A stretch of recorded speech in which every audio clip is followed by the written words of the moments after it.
by Bradley. Oh, John Morant, what a play! They got the guy with the basketball today. What circus shot by Morant!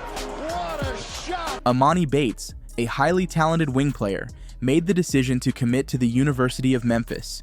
This was a defining moment for Penny Hardaway's coaching career, but in hindsight, it may have been one of his worst choices. Bates's college experience did not go as planned. Far from it. At just 17 years old, Emoni was the youngest player in college basketball. While age is usually not a major factor when someone is seen as a generational talent, his freshman year at Memphis turned out to be incredibly challenging. However, he started strong, putting up 17 points, 4 rebounds, and 4 assists in his debut against Tennessee Tech, shooting efficiently from the field. Memphis opened the season with 3 consecutive wins, and Bates was averaging 16 points on an impressive 58% shooting. Unfortunately, things began to decline rapidly. His 17-point debut turned out to be the highest-scoring game of his season. Despite his reputation as a natural scorer, he never managed to score 20 points in a single game. Over the next 13 games, his production dropped significantly, averaging just 9 points on inefficient shooting percentages, 35% from the field and 27% from beyond the arc. Within a short span of time, Bates went from being considered a top NBA draft pick to completely falling off draft boards. Fans and analysts quickly labeled him a disappointment, realizing he wasn't living up to the immense hype. As his struggles continued, he was moved to the bench, and by the end of his freshman season, his stats reflected a rough year. 9.7 points per game on 38% shooting overall and 32% from 3. The same voices that once compared him to Kevin Durant had now reduced him to an inefficient volume shooter. Skipping his senior year of high school was meant to help his development, but instead, it damaged his reputation. Looking back, staying in high school would have allowed him to dominate weaker competition and maintain his draft stock. Realizing he needed a fresh start, Bates decided to transfer. However, his hometown schools, Michigan and Michigan State, both of which had recruited him before, were no longer interested. As a result, he settled for Eastern Michigan.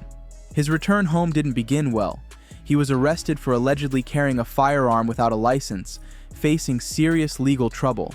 While he later took a plea deal and avoided a lengthy sentence, the damage to his reputation was done. Even though he took responsibility for his mistake and promised to focus solely on basketball, the lingering controversy made NBA scouts hesitant. Despite the setback, Bates had a strong start at Eastern Michigan. He delivered an electrifying 30-point performance in a rivalry game, shooting efficiently from the field. Not long after, he erupted for 43 points in another game, scoring 29 consecutive points in the first half. Other standout performances included 36 points against South Carolina and 35 against Ball State. Though inconsistency remained an issue, his overall sophomore season helped him regain attention, finishing with averages of 19.2 points and 5.8 rebounds per game while improving his efficiency. Heading into the 2023 NBA Draft, Bates was viewed as a high-risk, high-reward prospect. Some argued that since he had reclassified, his sophomore season was essentially his first true year in college, meaning he should still be seen as a top talent. Others speculated whether a different developmental path, such as playing in the Overtime Elite League, could have helped maintain his draft stock, similar to how the Thompson twins secured top 5 picks. The 2023 draft combine was critical for Bates, and while he impressed in some areas, he also raised concerns. His 6 feet 9 inches wingspan matched his height, which was unusual since most players have longer wingspans. He also had one of the smallest hand sizes and was among the lightest players at just 170 pounds. Additionally, his athletic testing results were underwhelming, ranking near the bottom in sprint times and vertical leap. However, he excelled in shooting drills, proving himself as one of the best pure shooters in the class. During the 5-on-5 scrimmages, Bates showcased his scoring ability, making difficult shots that demonstrated his natural talent. The Cleveland Cavaliers ultimately took a chance on him, selecting him 49th overall in the second round of the draft.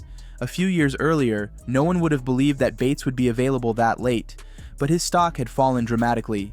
During the NBA Summer League, Bates played alongside a talented Cavaliers roster and quickly made his presence felt. He scored 18 points with 6 rebounds in his debut, followed by a 21-point performance against Memphis, where he knocked down 5 three-pointers. In the tournament's Final Four, he put up 20 points and 7 rebounds while shooting efficiently from deep. In the championship game against Houston, he again stepped up with 19 points, 5 rebounds, and 4 assists, helping the Cavaliers secure the Summer League title. Despite his strong summer, Bates faced challenges making Cleveland's main roster. As a second-round pick, he wasn't guaranteed playing time, and the Cavaliers, being a competitive Eastern Conference team, had little room for developing young talent. While he showed promise in the preseason and fans saw him as a potential steal, he struggled to earn minutes during the regular season, appearing in only 15 games with limited playing time. In contrast, Bates thrived in the G League with the Cleveland Charge.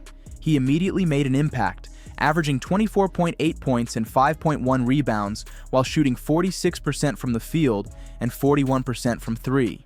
His standout performance came when he exploded for a career-high 38 points against the Santa Cruz Warriors. By the end of the G League season, he averaged 21.6 points and 5.7 rebounds, proving that he could still dominate at that level. Returning for another Summer League run, Bates was given a larger role as the team's primary scoring option. He started strong, putting up 20 points against Orlando, followed by an 18-point, 6-rebound, 4-assist game versus Milwaukee. A much-anticipated matchup with Bronny James and the Lakers also drew attention, but this time, Cleveland's team struggled, failing to make the knockout round. Despite his individual progress, Bates didn't impress the Cavaliers' coaching staff enough to secure a significant role in the NBA. He played sparingly during the regular season, appearing in just 7 games for limited minutes. Most of his time was spent in the G League, where his numbers declined slightly compared to the previous year. The biggest issue for Bates is the situation he's in. Because he was drafted so late, he didn't land on a rebuilding team where he could freely develop. Unlike top picks who are given time to adjust to the NBA, Bates was expected to compete for a spot on a winning team. The Cavaliers are focused on contending in the Eastern Conference, leaving little opportunity for him to carve out a role. For Bates to reach his full potential, he likely needs a fresh start elsewhere. He would benefit from joining a lower-tier team, such as Charlotte, Utah, or Washington, where he could have a larger role and develop his game. Throughout his career, he has always been the primary scorer, and trying to fit into a smaller role in Cleveland has been a difficult adjustment. At just 21 years old, Bates still has time to turn things around. He has added muscle since entering the NBA, remains dedicated to improving, and continues to believe in himself. His pinned tweet serves as a reminder that he once shocked the world, and he's determined to do it again. However, if he doesn't, he risks being remembered as one of the biggest high school basketball stars to never make it in the NBA. What do you think about Emoni Bates' journey so far? Do you believe he still has the potential to become an NBA star, or is he destined to be one of the biggest what-ifs in basketball history? Let us know your thoughts in the comments below. If you enjoyed this deep dive, don't forget to like the video, subscribe to the channel, and turn on notifications so you never miss out on more basketball content. Thanks for watching.